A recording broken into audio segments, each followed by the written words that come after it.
Hi, my name is Dave Andrews. Today I'm going to show you how to create a table in SQL Server.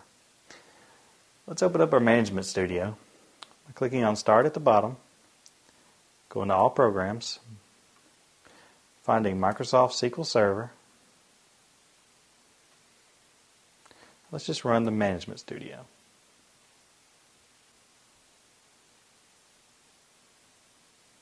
Now it's going to pop up asking me what database I want to connect to.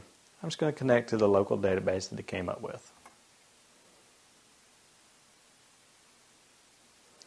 Now let's find our database we'd like to add our table to. Expand Tables under that database. Right-click on Tables and say New Table.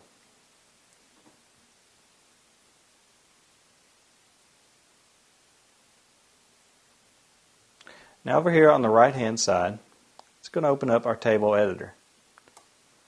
The first thing we're going to do is create a column named ID, because just about every table needs an ID field.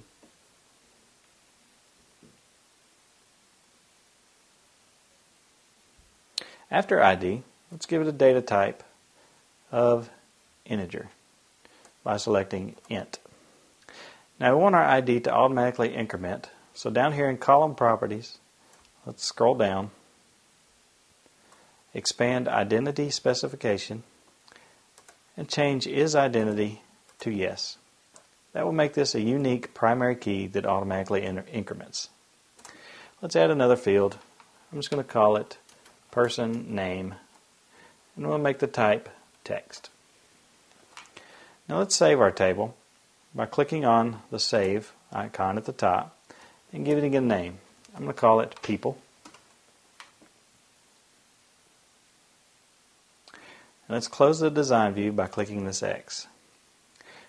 As you notice, our people table is right here, and we can right click on it and say open table. Here's our table opened up so that we can type in data. It's that easy to create a new table in SQL Server. My name is Dave Andrews, and I've just showed you how to create a table in Microsoft SQL Server.